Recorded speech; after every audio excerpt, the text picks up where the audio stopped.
how closely aligned are you with the idea of either auditing or, as the T-shirt says, ending the Fed completely?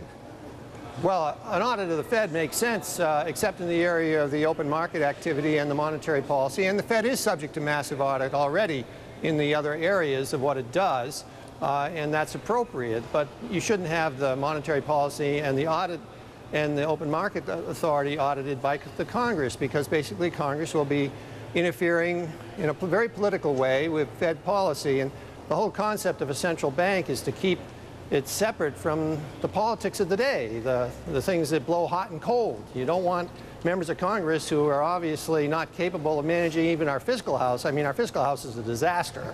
You certainly don't want to put them into a position of influencing in a significant way monetary policy by having them threaten the Fed with audits of monetary policy. And so it's a really bad idea, in my opinion. I mean, I think Ron's basic view is that the Fed is bad. I mean, his basic view, and I think he's forthright about this, is that the Fed should be eliminated and we should go to some other standard. I don't know, Texas black eyed peas or something to stabilize the dollar. I guess that's a little, that'd be a little bit much. I think Ron's for gold standard.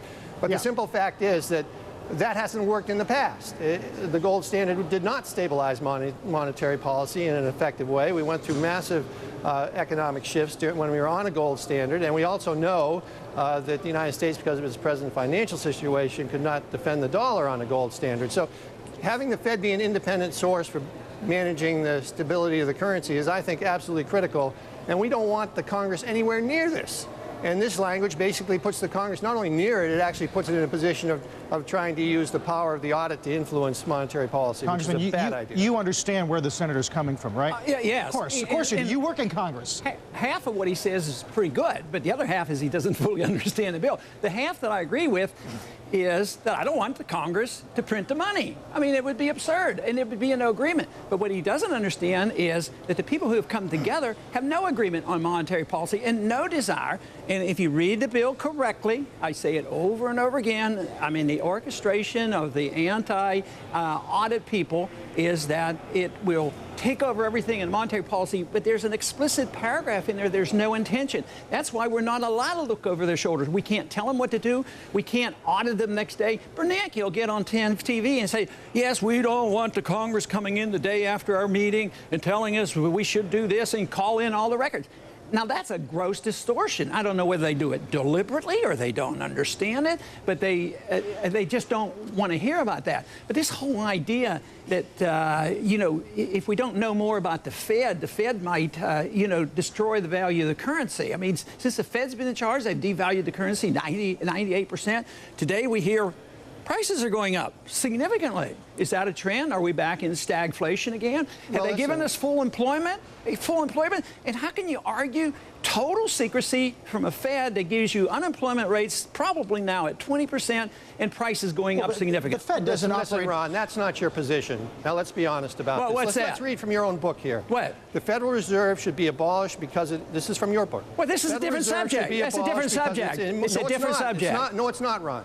Should be abolished because it's an immoral, unconstitutional, impractical, promotes bad economic policy and undermines liberty. It's a destructive nature, makes a tool of tyrannical government. And your original bill asked for instantaneous disclosure of monetary policy as part of the audit. You're wrong. And furthermore, you know very well that once you put the camel's nose under the tent of the Congress trying to influence monetary policy through audit, you're going to get some activist congressional chairman who's going to say to the Fed, if you raise interest rates, I'm going to audit you.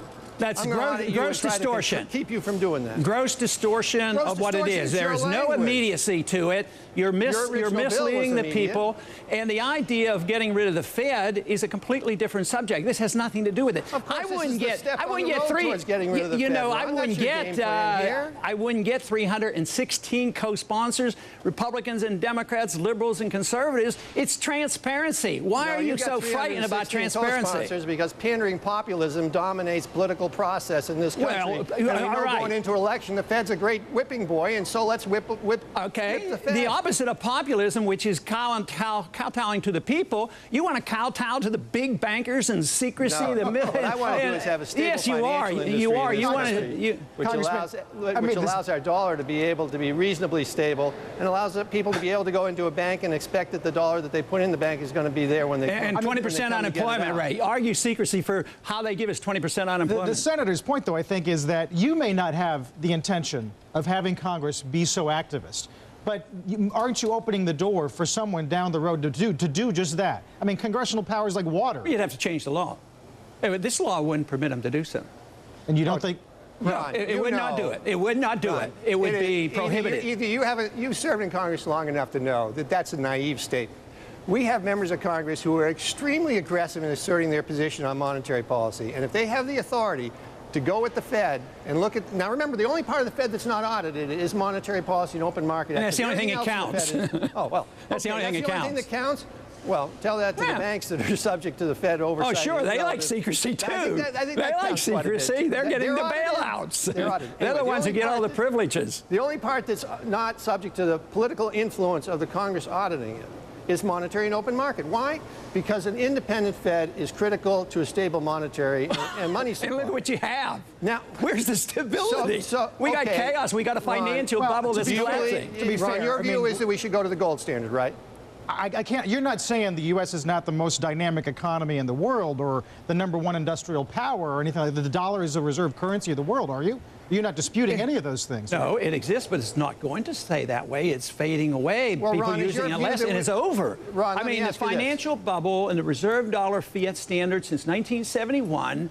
The signal came a year ago with the collapse of the system that system is over and it's rebuilding. They're already discussing what's going to replace the dollar reserve standard. That for a long time. But we haven't. Moment. How long have we had the financial crisis? About a year or so. So they're rebuilding. They're talking about it. What is it going to be? The IMF FDRs? There's a lot of discussion going on. I'd like to know what the discussions are. We're responsible in the Congress. The Constitution puts the responsibility of the value of the dollar on the Congress, not some secret body or international organization to deal with our money. The Constitution is explicit. I think you're making my case. When you suggest that the Congress should be responsible for the value of the dollar, well, then change the Constitution. You're basically suggesting that change the Constitution should determine monetary policy. This bill does not do it. You're making my case, Ron. That's all I'm saying. Well, you should read the bill and find out. No, you should just made it for me. I don't have.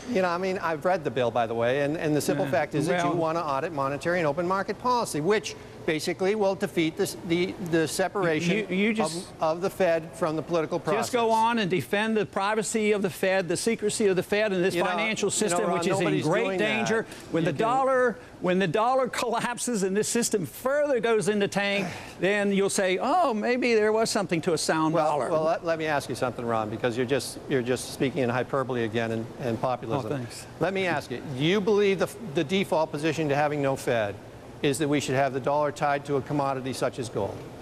Oh, that's a totally different issue, but yes, that's what you're trying to get rid of the Fed, so let's talk about what the alternative is. So you're suggesting that going back to the gold standard would be a more stable way for us to manage our dollar. No, you're using the wrong words. I've never used those words. I want to have a commodity-backed currency so that we take the power of the Fed to create money out of thin air, which is the source of our business. What's the commodity you're going to base it on, Ron? What? What is the commodity you're going to base it on? My particular choice would be to allow the market to determine this. I believe in the Hayekian view of monetary policy, that you could have a basket of currencies. You could have gold and silver. Gold and silver is still legal under the Constitution. Matter of fact, I've introduced legislation that takes care of this problem without even touching your sacred Fed. And what it does, it legalizes competition in currencies. It gets rid of the legal tender laws. It gets rid of taxation on money, which is gold and silver. And it allows people to mint gold and coins and circulate. That's what the Constitution permits. So I don't want to, it would be chaotic to close the Fed down, and I don't argue that. Read all my book. The book you were quoting from has the solution in there, and I've been talking about it for 20 years. The Gold Commission reports what I said, and that is allow competition. Let the Fed stand on its own and let gold stand on its own. I think that's a freedom choice. I think that's an important point, because basically what we're talking about here is a movement which genuinely believes that the Fed is a bad institution, that the concept of having a central bank that manages monetary policy is a mistake, that your monetary policy should be set by having the dollar set to certain basket of commodities. I think we've been through that road. You're stating it correctly. You stated that correctly, and I will defend that position because your other alternative I would like is to printing complete the money out of sentence. thin air.